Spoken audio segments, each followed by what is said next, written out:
Hola, ¿qué tal? En esta lección quisiera que habláramos un poco de lo que es la física a grandes rasgos. Entonces, vamos allá. Bueno, pues vamos a hablar un poco de física. En esta lección quisiera que tocáramos ciertos puntos, como por ejemplo, qué es la física, qué hace un físico y por qué es importante conocer un poco de física. Bueno, la física para empezar es una ciencia. Entonces, lo primero que tendríamos que hacer es buscar una definición de qué es la ciencia. Esto lo podemos encontrar en el diccionario de la Real Academia Española que nos dice que ciencia es el conjunto de conocimientos obtenidos mediante la observación y el razonamiento, sistemáticamente estructurados y de los que se deducen principios y leyes generales con capacidad predictiva y comprobables experimentalmente.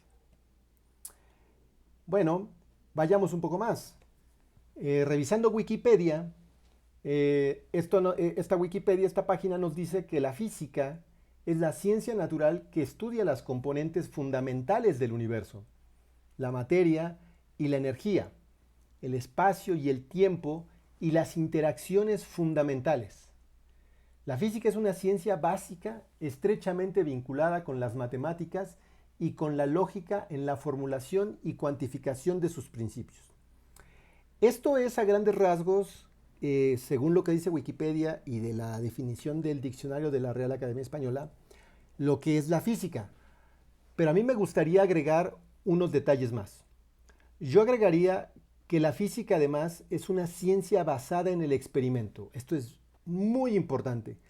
A veces cuando tomamos clases de física se nos olvida que eh, uno piensa que es resolver problemas y dedicarse únicamente a leer y a resolver problemas. Pero la realidad es de que históricamente la física surgió a partir de la observación, de muchísima observación y de realizar experimentos. Por eso entonces la física es una ciencia que se basa en el experimento, cuyo objetivo principal es comprender las leyes y principios fundamentales que rigen el comportamiento del universo, de todo el universo, desde lo muy pequeño como los átomos, las moléculas y las entidades que componen a estos átomos y moléculas, hasta la descripción completa del universo. Tales leyes y principios deben de ser universales, es decir, que son válidos en cualquier parte del universo. Muy bien, veamos un ejemplo para darnos una idea de este sentido de que los principios en la ley, en la física son universales.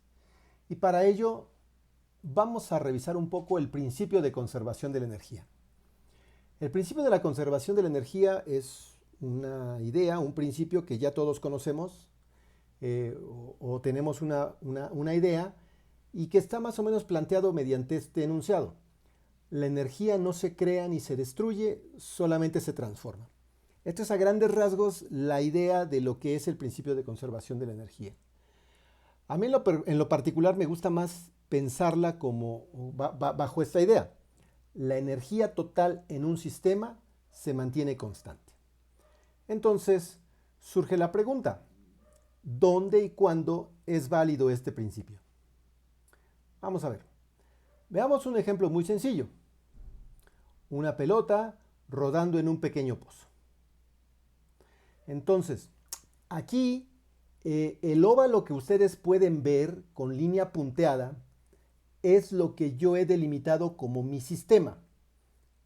Este sistema está formado por ese pequeño pozo por donde rueda la pelota y la pelota misma.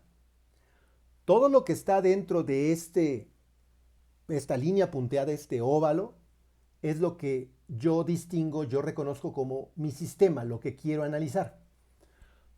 Todo lo que está fuera de ese óvalo es lo que yo voy a reconocer como los alrededores de mi sistema. Pues bien, ¿qué nos dice el principio de conservación de la energía cuando lo aplicamos a este sistema? El pequeño pozo con la pelota. Pues lo que nos dice es que la energía total del sistema, es decir, pelota y el pozo, no va a cambiar, que se mantiene constante. Es decir, que la pelota seguirá rodando por siempre, puesto que la energía se mantiene constante, no puede desaparecer. Sin embargo, sabemos por nuestra experiencia que esto no es cierto, esto no pasa. Que la pelota se mantenga rodando en el pozo por siempre es algo que nunca hemos visto y que nunca veremos. La pelota poco a poco irá reduciendo su movimiento hasta detenerse totalmente. Esto es lo que en realidad nos dice, vamos, esto es lo que en realidad ocurre. Nuestra experiencia sabe que esto es lo que sucede. Lo hemos visto. Entonces, la pregunta es obvia.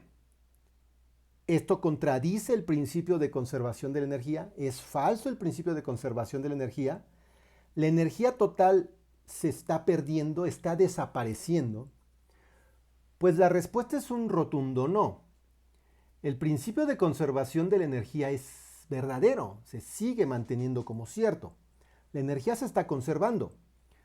Lo que está ocurriendo es que se está transformando en otra nueva forma de energía que ya no vemos como un movimiento.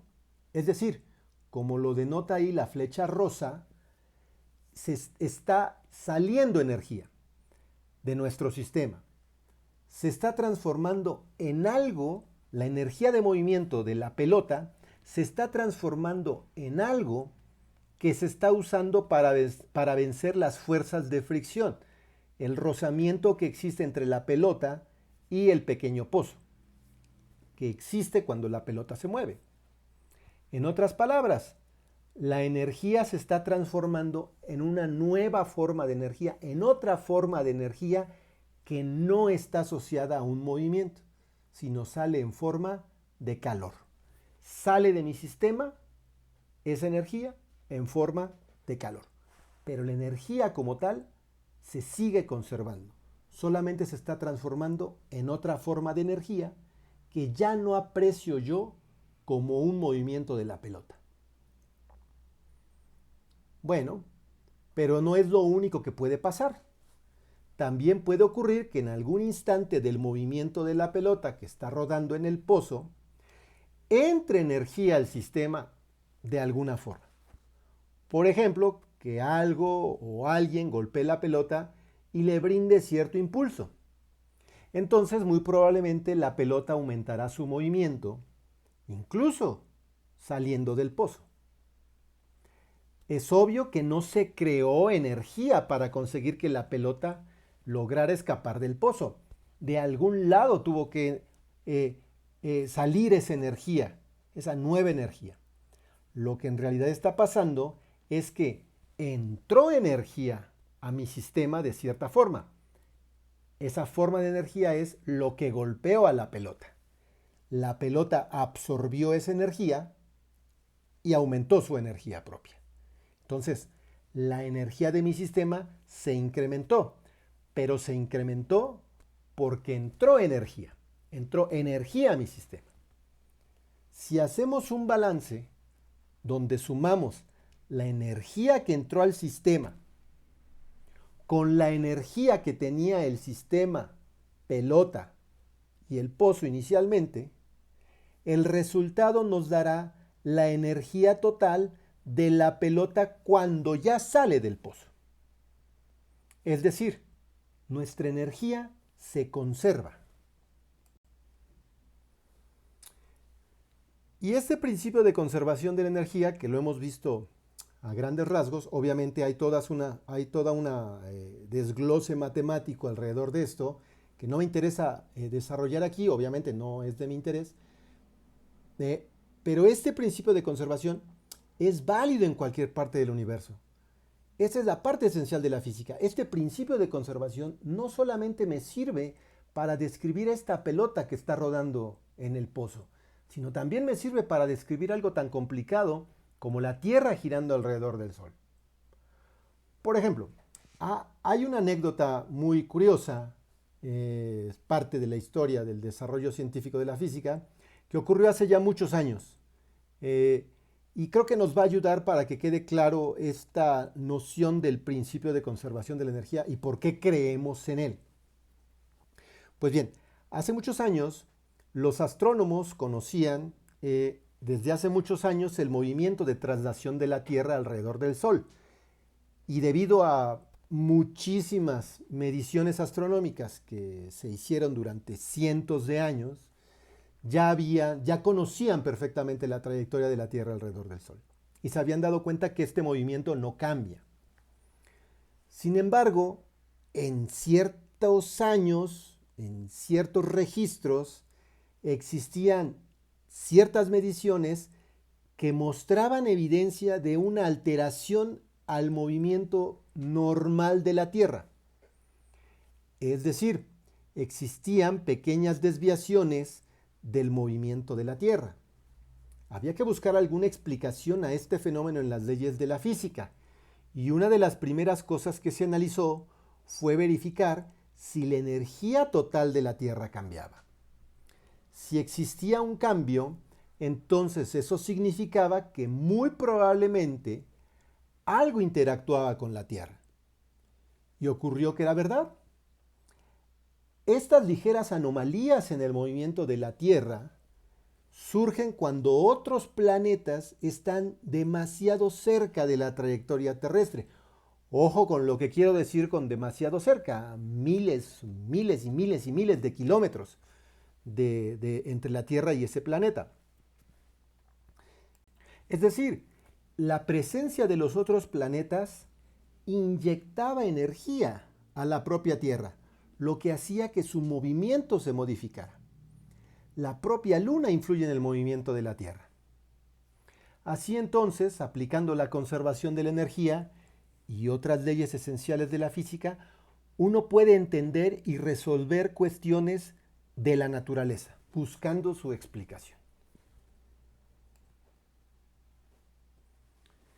Pero el principio de conservación de la energía no solo es válido en situaciones tan simples como una pelota rodando en un pozo, o tan distantes y tan extremas como la Tierra girando alrededor del Sol. También es válido en algo tan simple como la vida diaria de una persona. Si consideramos a una persona como nuestro sistema, ¿qué formas ustedes creen que puede tener la persona para recibir energía? ¿Qué formas se les ocurren en que la persona libere energía a los alrededores? Y además, ¿ustedes creen que esa persona puede guardar, acumular o almacenar energía? Pues son preguntas que tienen sentido y que la física de cierta manera las puede responder. Por supuesto, con ayuda de otras áreas del conocimiento como la química, la biología y la bioquímica.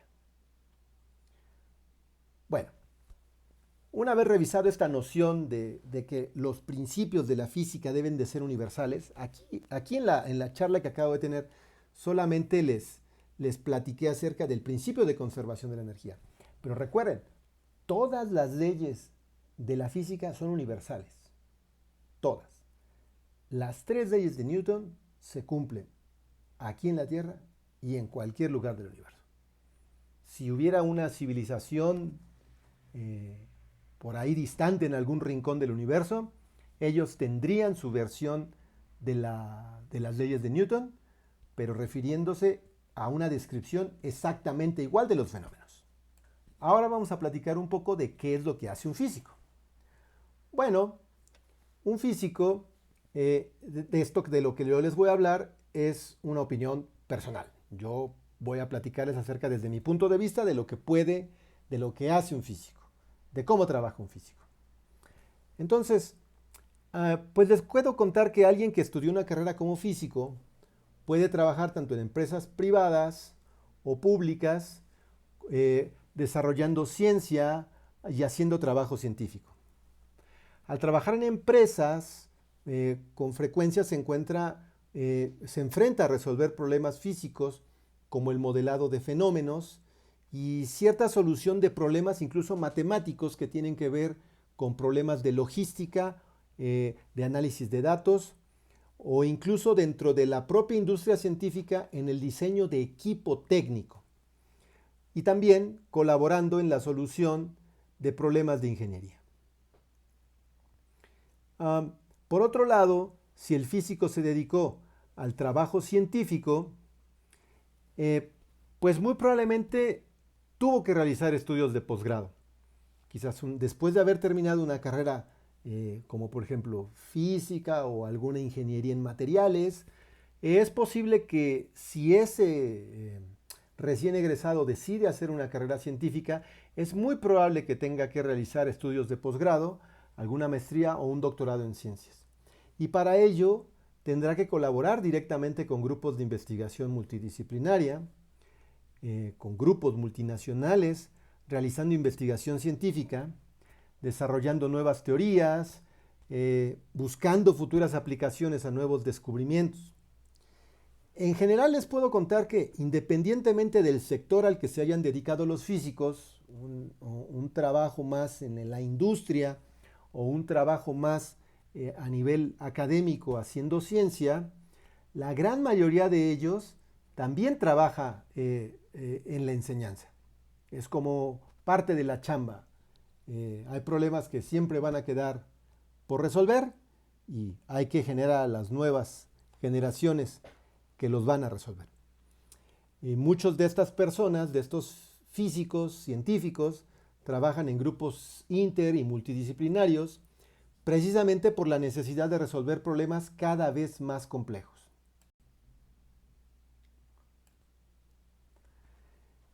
Bueno, ¿qué herramientas necesita un físico para desarrollarse? Bueno, quizás su principal herramienta son las matemáticas. No hay duda de ello. ¿Por qué las matemáticas? Porque a través de ellas es como uno puede describir los fenómenos que está observando. Otra herramienta esencial es el trabajo en equipo. En estos momentos en que los problemas a resolver son cada vez más complejos, es ingenuo y poco probable creer que una sola persona sea capaz de resolver un problema de manera individual. Se necesita trabajo en equipo, colaborar con otros científicos e ingenieros para resolver el problema en cuestión. De igual modo, en la actualidad saber un lenguaje de programación resulta de gran utilidad. Con esta herramienta se pueden resolver problemas matemáticos de manera numérica, reduciendo el tiempo en que llevaría a resolverlos a mano o con una simple hoja de cálculo. Del mismo modo, al trabajar en grupos multidisciplinarios que son probablemente multinacionales, es necesario contar con la habilidad de hablar otro idioma. Y comúnmente, en la actualidad, el idioma o tradicional u oficial es el inglés, es el idioma universal en esta actualidad. Entonces resulta crucial o una buena herramienta el poder hablar.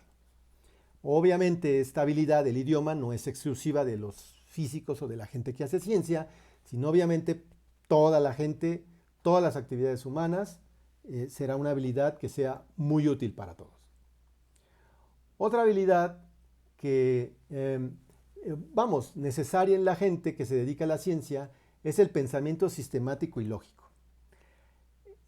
Analizar un problema de manera sistemática, es decir, con un orden que permita mejorar su análisis, es esencial. Cuando uno resuelve un problema, uno no puede aventarse al ahí se va. Uno tiene que tener una idea de cómo abordarlo, paso a paso, poco a poco, para tratar de resolverlo.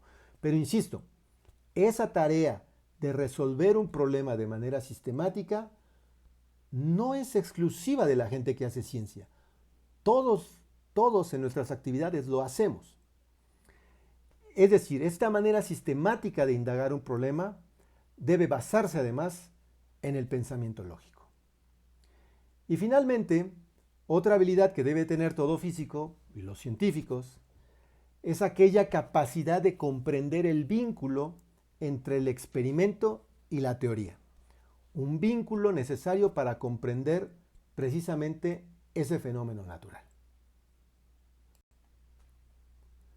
Muy bien, pasemos a la última parte.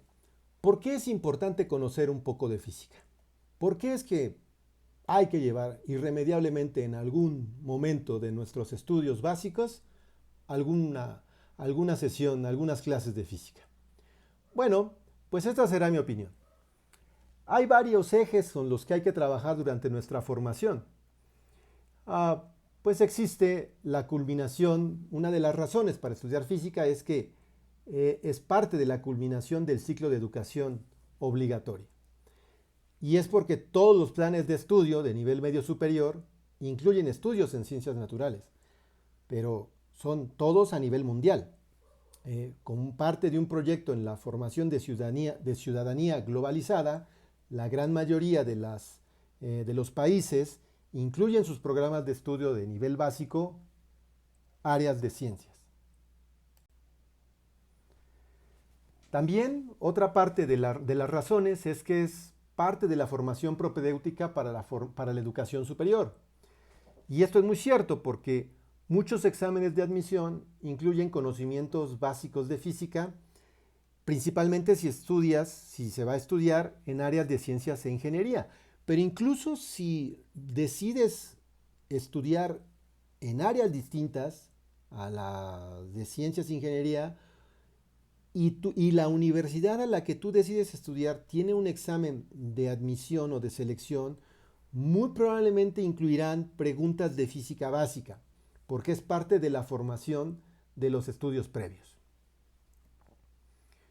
Otra razón para saber un poco de física es porque nos ayuda para ingresar al mundo del trabajo.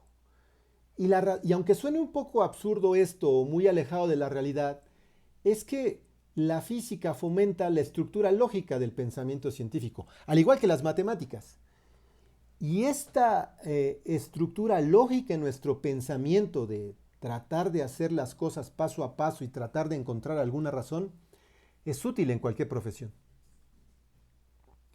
Finalmente, el otro eje importante es que por qué vale la pena estudiar física es porque es parte de la formación de una ciudadanía competente. Y esto es porque la física es parte esencial del conocimiento humano. No solo por los conocimientos que se han acumulado por miles de años de pensamiento científico que ya tenemos, sino por la manera de alcanzarlos que es a través del método científico. Una de estas grandes triunfos de la humanidad ha sido la concepción de esta idea sistemática de entender fenómenos, que es a través del método científico. Y por ello, una de las partes esenciales de estudiar física es fomentar el pensamiento lógico. Entonces, a grandes rasgos, en general, ¿por qué es importante saber un poco de física? Bueno, pues uno podría pensar porque lo exige nuestro plan de estudios, pero también porque es parte esencial del conocimiento humano e indudablemente es parte de nuestra vida cotidiana. Prácticamente todos los aparatos tecnológicos, aunque sean de tecnología muy rudimentaria, están basadas en leyes de física. Es física aplicada en comodidades o en dispositivos tecnológicos. También es importante porque a través de la física podemos estudiar una carrera de ingeniería o en ciencias y además porque nos ayuda a conocer las leyes fundamentales que rigen el universo.